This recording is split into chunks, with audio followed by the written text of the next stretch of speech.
is thinking.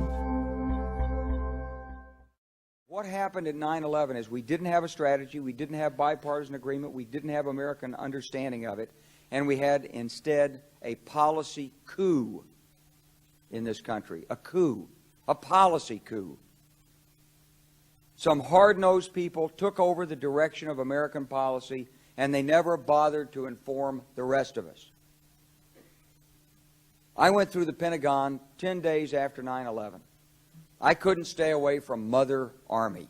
I went back there to see Don Rumsfeld. I'd worked for him as a White House fellow in the 1970s. All this is in the book. And I said, am I doing okay on CNN? He said, yeah, fine. He said, I'm thinking about it. He says, I read your book. And he said, this is a book that talks about the Kosovo campaign. And he said, I just want to tell you, he said, nobody's going to tell us where or when we can bomb. Nobody. He said, I'm thinking of calling this a floating coalition. What do you think about that? I said, well, sir, thanks for reading my book. And, he said, thanks, that's all the time I've got. Really.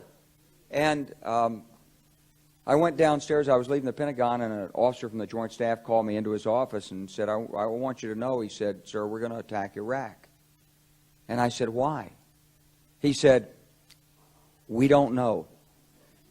He said, I said, well, did they tie Saddam to 9/11? He said, no. He said, but I guess they don't know what to do about terrorism, and so they think, but they can attack states, and they want to look strong, and so I guess they think if they take down a state, it will intimidate the terrorists. And you know, it's like that old saying. He said, if the only tool you have is a hammer, then every problem has to be a nail. Well, I walked out of there pretty upset. And then we attacked Afghanistan. I was pretty happy about that. We should have. And then I came back to the Pentagon about 6 weeks later. I saw the same officer. I said, why haven't we attacked Iraq? We still going to attack Iraq? He said, oh, sir. He says, it's worse than that. He said,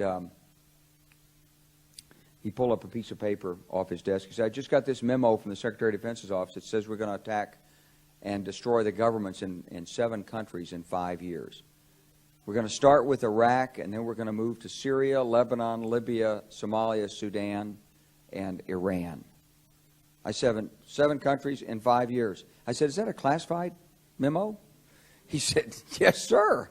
I said, well, don't show it to me. He was about to show it to me. He said, because I want to talk about it. And I sat on this information for a long time, for about 6 or 8 months. I was so stunned by this, I couldn't begin to talk about it. And I couldn't believe it would really be true, but that's actually what happened. These people took control of the policy in the United States. And I realized then, it came back to me, a 1991 meeting I had with Paul Wolfowitz. You know, in 2001 he was Deputy Secretary of Defense, but in 1991 he was the Undersecretary of Defense for Policy. It's the number 3 position in the Pentagon. And I had gone to see him when I was a 1-star general. I was commanding the National Training Center. I had met him one time. He said, if you ever get to Washington, come look me up. They always say that. Well, I was there in Washington. It was a Friday afternoon. I'd visited Colin Powell. He'd given me 5 minutes of his precious time and sent me on my way, and I was bored in the Pentagon, and I thought, I'll just go, who can I see? I think I'll see Wolfowitz. So I called, and up there, he was available. Scooter Libby came to the door. I met Scooter for the first time, and he brought me in, and I said to Paul, I said, and this is 1991, I said, Mr. Secretary, you must be pretty happy with the performance of the troops in Desert Storm. And he said, well, yeah, he said, but not really. He said, because the truth is we should have gotten rid of Saddam Hussein, and we didn't. And this was just after the Shia uprising in March of 91, which we had provoked, and then we kept our troops on the sidelines and didn't intervene. And he said, but one thing we did learn, he said, we learned that we can use our military in the region, in the Middle East, and the Soviets won't stop us. He said, and we've got about 5 or 10 years to clean up those old Soviet client regimes. Syria, Iran, Iraq, before the next great superpower comes on to challenge us. And it was like, you know, I'm coming out of the Mojave Desert. I've been training troops. I haven't been thinking geostrategy for some time. And suddenly a guy just sort of shoves this nugget at you. Well, you remember it. It was a pretty stunning thing. You mean the purpose of the military is to start wars and change governments. It's not to sort of deter conflict. We're going to invade countries, and my mind was spinning. And I put that aside. It was like a nugget that you hold on to. This country was taken over by a group of people with a policy coup.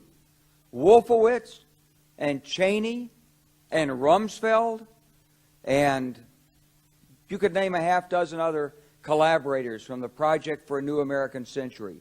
They wanted us to destabilize the Middle East, turn it upside down, make it under our control. It went back to those comments in 1991. Now, did anybody ever tell you that? Was there a national dialogue on this?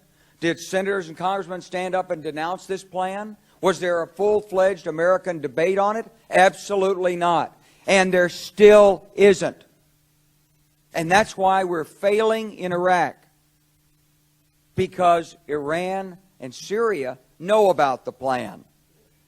All you have to do is read the Weekly Standard and listen to Bill Kristol, and he blabbermouths it all over the world.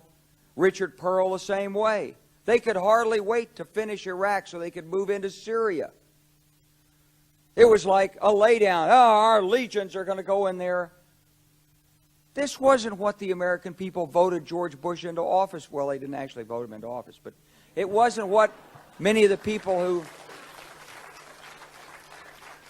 It wasn't what he campaigned on. He campaigned on a humble foreign policy, the most arrogant foreign policy in American history. He campaigned on no peacekeeping, no nation building, and here he is with Afghanistan and Iraq. It's astonishing.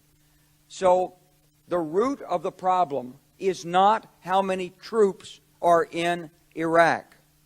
Please believe me. Don't be mad, if you're a Democrat, at your Democratic congressman because they can't reduce the troops and frustrate the president. That's not the issue.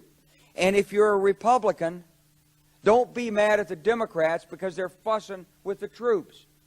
Whether you're a Democrat or a Republican, if you're an American, you ought to be concerned about the strategy of the United States in this region.